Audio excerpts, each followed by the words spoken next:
জয় গুরু খামখেয়ালি প্রাণ চ্যানেলে আপনাদের স্বাগত।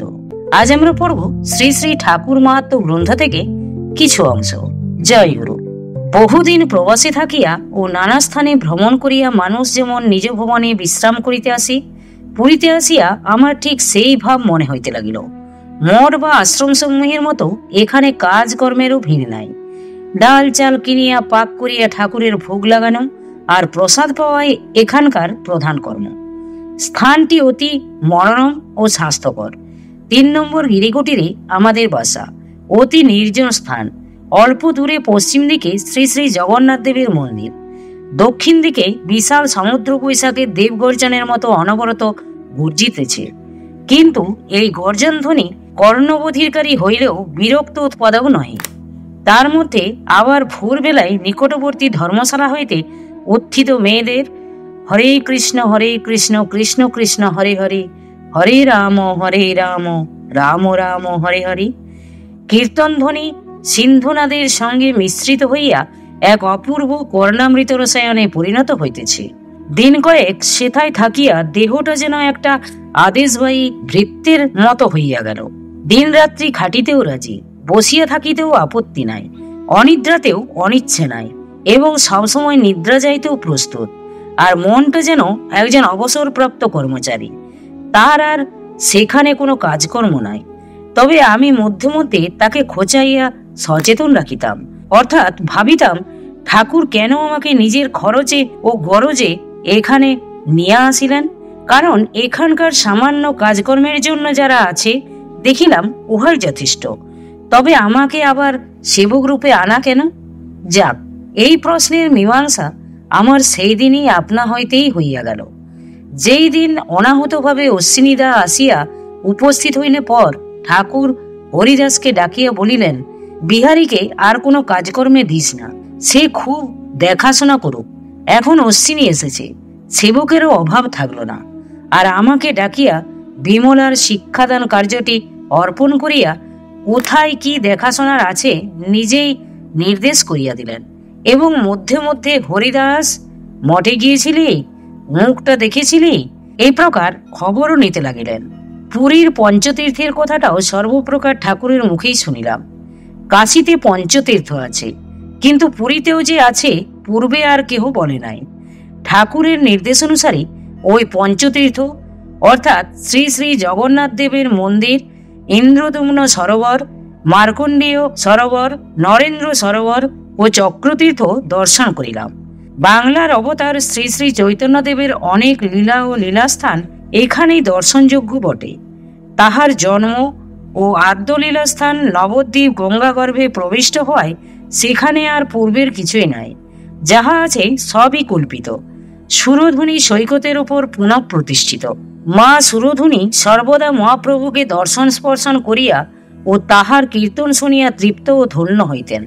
কাজেই তাহার তিরোধানের পর বিরহ তাপে তাপিত হইয়া তাহার আসনখানা বুকে লইয়া জ্বালা জুড়াইবার চেষ্টা করিতেছেন। পুরুষ জাতি অপেক্ষাকৃত কঠিন ও শোক সংবেগ সহনশীল বলিয়া সমুদ্র বোধহয় পুরীর আসনখানা এখনো আত্মসাৎ করে নাই।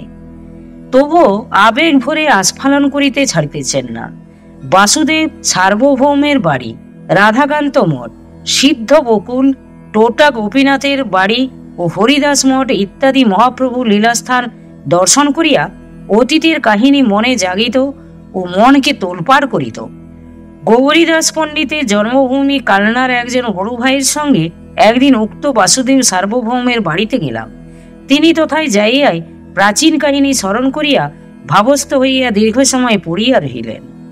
উক্ত রাধাকান্ত মঠে মহাপ্রভুর একখানা কন্থা, একটি কাঠের করঙ্গ, একজোড়া কাষ্ঠ পাদুকা ও তখনকার 14টা অভগ্ন, অর্ধভগ্ন ও পূর্ণভগ্ন মৃদঙ্গ এখনো রহিয়াছে। এখানে রায় রামানন্দ, স্বরূপ দামোদর, শিখি মাইতি ও মাধবী দাসী এই 3.5 জন পাত্র নিয়া মহাপ্রভু শেষ 12 বৎসর গম্ভীরা লীলায় অতিবাহিত করেন। 3.5 জন ভক্তের একখানা ছবিও রহিয়াছে দেখিলাম। নির্দিষ্ট সময়ে আসিয়া প্রসাদ খাওয়া ভিন্ন বাসায় আমার আর বাধ্যবাধকতার বিশেষ কিছুই ছিল না। ওই সময়ে বিমলার শিক্ষা দান কার্যও সারিয়া লইতাম। কাজেই ঠাকুরের ইঙ্গিতে অবাধ অধিকার লাভ করিয়া সারাদিন কেবল ভ্রমণেই থাকিতাম, আর রাত্রিতে নির্জনে বসিয়া ঠাকুরের কথাবার্তা শুনিতাম। আর একটি সময় বড় আনন্দে অতিবাহিত হইত। ঠাকুরের শিষ্য বিরজাবাবু নামক জনৈক পেনশনপ্রাপ্ত সাবজজ সেখানে বাড়ি করিয়া বাস করেন। তিনি প্রত্যহ পূর্বাহ্ন 8টার সময় গুরু দর্শনে আসিয়া নানা প্রসঙ্গে ঠাকুরকে কথা কহাইতেন। একদিন বিরজাবাবুর প্রশ্নের উত্তরে ঠাকুরের মুখে চিত্তলয়ের প্রসঙ্গ শুনিতে শুনিতে আমার চিত্তে একটা অননুভূতপূর্ব প্রশান্তি আসিয়া যেন একেবারে স্নিগ্ধ করিয়া দিল। এ জীবনে আর কখনো এ প্রকার স্নিগ্ধতা অনুভব করি নাই। আত্মহারার মতো ক্ষণকাল উপবিষ্ট রহিলাম, কিন্তু আনাড়ি মন মধুর আস্বাদ পাইলেও এক জায়গায় বসিয়া মধুপান করিবে না, ছুটাছুটি তার স্বভাব। কিছুদিন পরে আবার এক ভাব জাগিল। ভাবিলাম, এখানে ঠাকুরের অন্ন ধ্বংস করা ভিন্ন আমার দ্বারা তাহার আর বিশেষ কোনো কাজ নাই, আর লীলাস্থান দর্শন করিয়া করিয়া ভ্রমণেও বেশ আনন্দ আছে দেখিতেছি। তবে নবদ্বীপ হইয়া কেন ঠাকুরের জন্মস্থানে চলিয়া যায় না? ফাল্গুন চৈত্র মাসে গরম পড়িয়া গেলে হাঁটিয়া বেড়ানো কষ্টকর হইবে ভাবিয়া অবিলম্বে এই প্রস্তাব নিয়ে ঠাকুরের নিকট উপস্থিত হইলে তিনি প্রথমে বলিলেন, কেন, এখানে কি তোমার ভালো লাগছে না? আমি বলিলাম, ভালো লাগছে ঠাকুর, তবে আমি কুতুবপুর যাব মনে করিয়াছি। শুনিয়া বলিলেন, সেখানে যে আর কি হবে, যেতে হয় রাধাকান্তপুর যেও, সেখানে আমার জন্ম হয়েছিল, আর আমি তোমাকে ছুটি দিলাম, যখন ইচ্ছা যেতে পারো, তবে আরো কিছুদিন এখানে থেকে যাও না। আচ্ছা বলিয়া আরো কিছুদিন থাকিয়া আবার প্রস্তুত হইলে ঠাকুর সব বিধি ব্যবস্থার কথা বলিয়া দিলেন। বলিলেন, হাওড়া ফণির বাসায় একদিন থেকে নবদ্বীপ চলে যেও। সেখানে বীরেন্দ্রনাথ মুখোপাধ্যায় বলে আমার সংসারাশ্রমের একজন আত্মীয় চাকরি করেন, তার বাসায় কিছুদিন থেকে নবদ্বীপের দর্শনাদি করে যেতে পারো। ওই দিনই সন্ধ্যার গাড়িতে যাইতে অনুমতি দিলেন এবং পাথেয় বাবদ 15 টাকার নোট দিয়া দিলেন। সন্ধ্যার পরে অশ্বিনীদা আমাকে নিয়ে স্টেশনে গেলেন। যাইতে যাইতে গাড়ি ছাড়িয়ে দেওয়ায় এবং সেই দিন শ্রী পঞ্চমীর নিশি পালনের ব্যবস্থা থাকায় দুজনে সেখানে বসিয়া অনেক সময় গল্প করিতে থাকিলাম। একদিন আমি ও অশ্বিনীদারা 34 ওজনের বোঝা স্টেশন হইতে নিয়ে চলিয়াছিলাম। কুলিরা ভয় দেখাইতে লাগিল এবং বাবু আমাদের সর্বনাশ করলে বলিয়া চিৎকার আরম্ভ করিল। অশ্বিনীদা যদিও একটু ভীত হইয়াছিলেন, তবুও অধিকাংশ পথ তাহাকেই বহিতে হইল।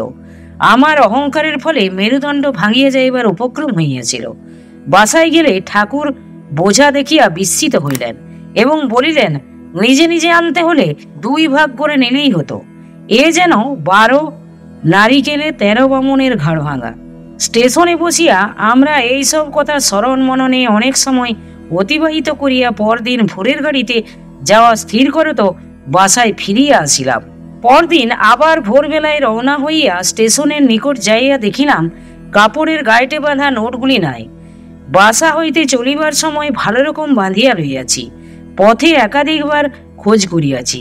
শেষের বার খোঁজ করিয়া দেখার মিনিট 5 পরেই আবার চাহিয়ে দেখি একখানা নোটও নাই। তখনও রীতিমতো প্রভাত হয় নাই, পথে লোকজনের যাতায়াতও আরম্ভ হয় নাই, পরিষ্কার রাজপথ। ফিরিয়া পথে পথে অনুসন্ধান করা তো বাসা পর্যন্ত আসিয়াও পাইলাম না। কুয়ার পরে হরিদাস ভাইয়া বাসন ধুইতেছিল। আমাকে দেখিয়া জিজ্ঞাসা করিল, কি আজও গাড়ি ফেল? বলিলাম, গাড়ি ফেল নয়, আজ টাকা ফেলিয়া দিয়াছি। আমি লজ্জায় তখন ঠাকুরের সামনে গেলাম না। হরিদাসের দেওয়া প্রসাদ কতকটা লইয়া কুষ্ঠ রোগীদের বিতরণ করিতে চলিয়া গেলাম। পরে জানিলাম হরিদাস এই খবর ঠাকুরকে জানাইলে ঈশ্বর হাস্য করিলেন এবং বিকাল বেলায় আবার হরিদাসকে ডাকিয়া জিজ্ঞাসা করিলেন, কি তোমাদের বিহারী শর্মা কি বলে? সে উত্তর করিল, ঠাকুর, বিহারীদা বড় লজ্জিত হয়ে বলছে যে ঠাকুরের পয়সা তার দ্বারা কেবল অযথা নষ্ট হচ্ছে। শুনিয়া ঠাকুর স্বাগত বলিলেন, আর লজ্জিত হলে কি হবে? প্রকাশ্যে হরিদাসকে বলিলেন, ওকে আরো কিছুদিন এখানে থাকতে বলো না। লজ্জায় আর যাওয়ার প্রস্তাব না করিয়া পুনরায় পরিধি বর্ধিত করিয়া ভ্রমণ আরম্ভ করিলাম। প্রাতি প্রজ্ঞানন্দ প্রদত্ত ঝোলাতে করিয়া জগন্নাথের লাড়ু, তামাক, কলকি প্রভৃতি পথের সম্বল লইয়া যাত্রা করিতাম। আর জগৎগুরু শঙ্করাচার্যের প্রতিষ্ঠিত গোবর্ধন মঠ, গুরু নানক, কবির ও প্রভু বিজয় কৃষ্ণ গোস্বামী প্রভৃতির আশ্রম 2-3 বার করিয়া দর্শন করিতে লাগিলাম। তখন পাবনার অনুকূল ঠাকুর শতাধিক শিষ্য নিয়া পুঠিয়ার রানীর বাড়িতে থাকেন। শিষ্যেরা ঢাক ঢোল পিটিয়া কীর্তন করত, প্রত্যহ অবতার ঘোষণা করিয়া বেড়াইত। তাদের প্রচার পদ্ধতি ভালো না লাগিলেও পুরীর গলিতে গলিতে কীর্তন করিয়া বেড়ানো বড়ই আনন্দ ও ভক্তি উদ্দীপক হইত। এইসব পথে নাকি 14 মাদল লইয়া সপ্ত সম্প্রদায়ে কীর্তন করিয়া করিয়া শ্রী শ্রী গৌরাঙ্গ মহাপ্রভু একদিন ভ্রমণ করিয়াছিলেন। জয় গুরু, জয় গুরু। আজ এই পর্যন্তই। যদি আপনাদের ভালো লেগে থাকে তাহলে চ্যানেলটিকে সাবস্ক্রাইব করে সাথে থাকবেন। জয় গুরু, জয় গুরু।